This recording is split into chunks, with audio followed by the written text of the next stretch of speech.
ఆంధ్రప్రదేశ్ను వరుణుడు ఇప్పట్లో వదిలేలా లేడు.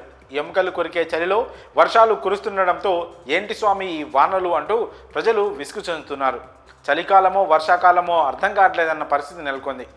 అకాల వర్షాలతో జనజీవనం అస్తవ్యస్తమవుతోంది. వాయుగుండాలు తుఫాన్ల ప్రభావంతో ఏపీలో వర్షాలు దంచికొడుతున్నాయి. ఈ నేపథ్యంలో ఆంధ్రప్రదేశ్లో మరోసారి వర్షాలు దంచికొట్టనున్నాయని వాతావరణ శాఖ వెల్లడించింది. ఏకంగా 4 రోజుల పాటు కుండపోత వర్షాలు కురనున్నట్లు తెలిపింది. పశ్చిమ బంగాళాఖాతంలో ఏర్పడిన అల్పపీడనం స్థిరంగా కొనసాగుతుందని భారత వాతావరణ శాఖ ఐఎండీ తెలిపింది. అల్పపీడనం పశ్చిమ నైరుతి దిశగా కదులుతూ రేపటికి ఉత్తర తమిళనాడు, ఏపీలోని దక్షిణ కోస్తా తీరాల వైపు వెళ్తుందని పేర్కొంది.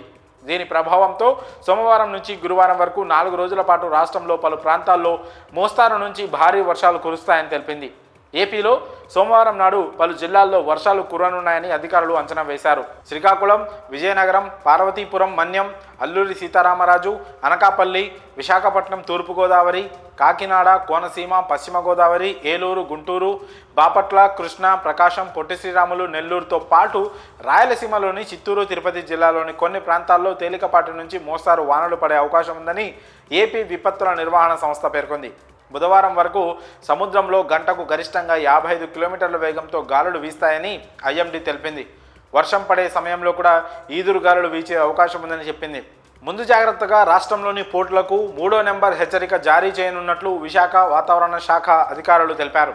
డిసెంబర్ 26 వరకు మత్స్యకారులు సముద్రంలో వేటకు వెళ్లొద్దని అధికారులు హెచ్చరించారు. దాదాపు వారం రోజులుగా అల్పపీడన ప్రయాణం కొనసాగుతోంది. ఉత్తర భారతం నుంచి వీచే పశ్చిమ గాలుల ప్రభావంతో వాయుగుండం ఉత్తర కోస్తా తీరం వెంబడి ప్రయాణించిందని నిపుణుల అంచనా. ప్రస్తుతం వాటి ప్రభావం తగ్గడంతో మళ్లీ దిశ మార్చుకుందని వాతావరణ శాఖ నిపుణులు అంటున్నారు. భారీ వర్షాల నేపథ్యంలో ప్రభుత్వ యంత్రాంగం అప్రమత్తమైంది.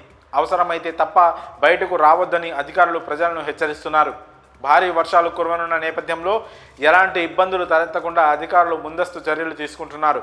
మరి ఏపీలో 4 రోజుల పాటు వానలు కురవనున్నపై మీ అభిప్రాయాలను కామెంట్స్ రూపంలో తెలియజేయండి.